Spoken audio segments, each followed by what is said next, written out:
So, 2025 is pretty much over, and we're all looking ahead to the new year. But let's be real for a second. How many times have you said, this year is going to be different, only for it to be, well, exactly the same? Today, we're cutting through the noise. We're going to get brutally honest about why that keeps happening. I mean, this is the question, right? The one we all kind of ask ourselves. You get that burst of motivation in January. You set the goals and then life happens. And before you know it, it's December again and you're right back where you started. What is going on? Well, the answer is actually pretty simple, though it's definitely not easy. See, the reason we get stuck is because we're living by a set of comfortable lies. These are the stories we tell ourselves to avoid the hard work. So if you really want 2026 to be different, it starts right now by facing some of these truths head on. Okay, first up, let's break down the lies we believe about the world around us. You know, how other people see us, how success works. These are the external myths that build these invisible walls around us. We'll start with a big one. The feeling that you're living your life on a stage, and everyone's just waiting for you to mess up. But here's the truth. Nobody cares. I mean, they're not obsessed with your life because they're way too busy being the main character in their own movie. And look, this isn't just a feeling, it's a real psychological thing. It's called the spotlight effect. Harvard studies have actually documented this. We consistently, and I mean massively, overestimate how much people are noticing us. So, what's the takeaway? You can stop performing because the audience isn't even paying attention. And that fear of being watched, it leads directly to this next lie, that you need to get everyone to like you to get ahead. But that's a game you literally cannot win. Think about it. If you're rich, you're greedy. If you're poor, you're lazy. If you're loud, you're annoying. If you're quiet, you're weak. People are going to judge you no matter what you do, so you might as well do what you want. All right, let's talk about the hustle culture myth. We're told to just grind, grind, grind. But listen, hard work by itself doesn't guarantee a thing. If it did, every construction worker would be a millionaire. It's not about working harder, it's about working smarter. Effort without a clear strategy is just a fast track to burnout. You know how many amazing ideas just die? Because we convince ourselves they're not perfect enough. But ideas are a dime a dozen.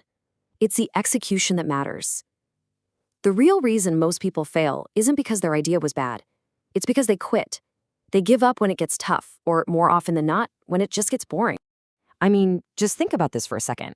Netflix got laughed out of the room by Blockbuster. Can you imagine? And J.K. Rowling, she was rejected by 12 different publishers. Nobody thought Harry Potter was a brilliant idea at first. They won because they were relentless. They just refused to quit. Okay, so we've torn down some of the lies about the outside world. Now it's time to turn inward. Because honestly, the most dangerous lies are the ones we tell ourselves. Oh man, this is a classic. We see someone successful and we chalk it up to talent or genius. And when we fail, we say it's because we lack it. But talent is so overrated. The real killer of dreams, the thing that stops almost everyone, is inconsistency. Take Mozart, right? We think of him as the ultimate natural prodigy. But the reality? The guy was a machine. He practiced relentlessly for thousands and thousands of hours. It just goes to show you, what we call genius is usually just an insane amount of discipline in disguise.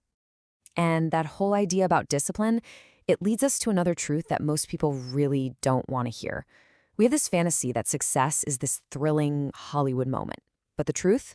Real success is boring. It's just the quiet, dull repetition of good habits, day in and day out. And this is what that boring path actually looks like. It's not one epic workout. It's hitting the gym when you absolutely don't feel like it. It's not a sudden stroke of creative genius. It's writing a few hundred words every single day. Most people fail because they're addicted to the idea of excitement, not the quiet discipline that actually moves the needle. Okay, listen up, because this one is a massive trap, waiting to feel motivated to do something. Our brains are hardwired to seek comfort, to take the easy way out. But all growth, every single bit of it, happens outside your comfort zone. That feeling of resistance you get, that's not a stop sign. That's a sign that you're actually doing something that matters.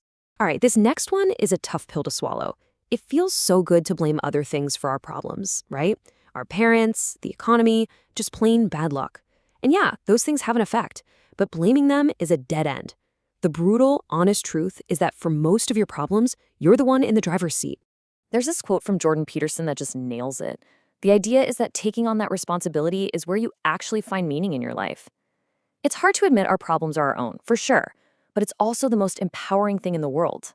Because if you own the problem, you also own the solution. So we've pulled apart the lies about the world, and we've faced the lies we tell ourselves. But that brings us to the final and honestly, the most urgent truth of all. Let me ask you something. You can always go out and make more money. You can usually mend broken relationships. But there is one single resource that once you spend it, it is gone forever. You can never, ever get it back. And that, of course, is time. You know, the scariest thing about time is that we don't know how much we have. So let's make it real. Imagine you were told you only have 12 months left. What pointless stuff would you stop doing immediately? What would you finally start doing? That feeling, right there, that's the urgency we need to bring into our lives every day.